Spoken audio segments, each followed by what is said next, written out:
नमस्कार, स्वागत आहे तुमचं दिशाच रेसिपीमध्ये। आज आपण बघणार आहोत खानदेशी शेकलेली बट्टी आणि कांद्याची भाजी। त्यासाठी आपण कांदा हा लांब लांब चिरून घ्यायचा।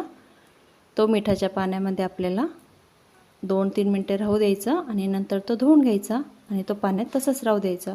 नंतर आपल्याला पीठ हे मळून घ्यायचे। त्यासाठी ओवा, तीळ आणि चवीनुसार मीठ हे छान टाकून घ्यायचं आणि 3 पड्या तेल टाकायचे आणि याला छान मिक्स करायचे।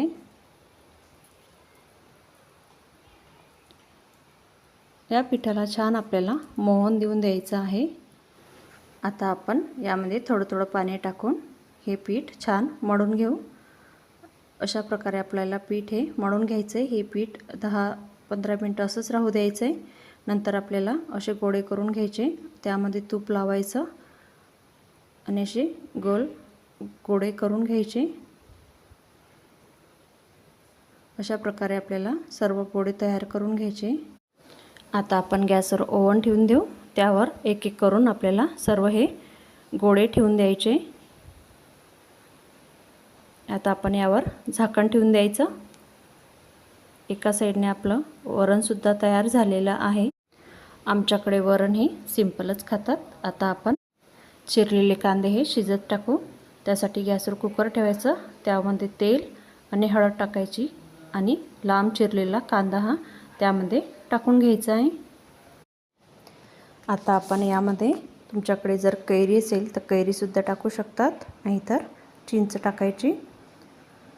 याच्याने आपल्या भाजीची टेस्ट ही खूप छान येते।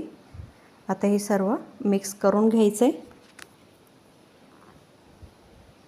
आता आपण हे झाकण लावून घ्यायचं आणि एक शिट्टी करून घ्यायची। आता आपल्या बट्ट्या तयार झालेल्या आहे की नाही आपण चेक करून घ्यायचे। अजून आपल्या बट्ट्या तयार झालेल्या नाही। या छान चारी बाजूने शेकून घ्यायच्या। आता आपण परत यावर झाकण ठेवून द्यायचं आहे। 5 मिनिटं ही झाकण राहू द्यायचं आहे। नंतर आपण चेक करून घ्यायचे। आता आपली बट्टी ही छान तयार झालेली आहे। बट्टीला तडा गेलेली आहे, म्हणजे आपली बट्टी छान शेकल्या गेलेली आहे। आता आपण भाजीला फोडणी देऊन द्यायची।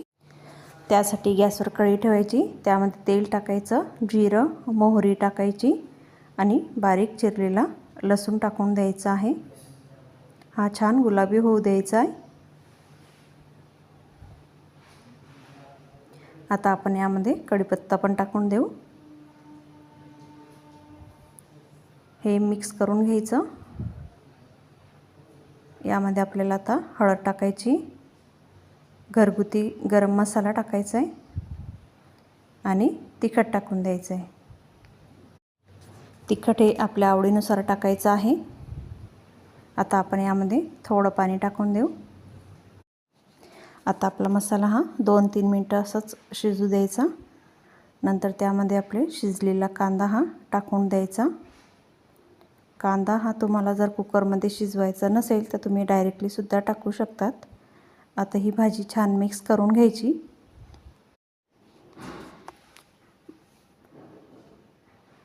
भाजी ही छान मिक्स करून झाली की आपल्याला चवीनुसार मीठ टाकून द्यायचं आहे आणि गूळ हा टाकायचा आहे। गुळाने आपल्या भाजीची टेस्ट ही छान येते। कांद्याची भाजी म्हटलं की गूळ आणि चिंच ही टाकायचीच, त्याच्याने आपल्या भाजीची चव चांगली येते। तुम्हाला माझी रेसिपी आवडली असल्यास माझ्या चॅनलला लाईक करा, शेअर करा, सबस्क्राईब करा। धन्यवाद।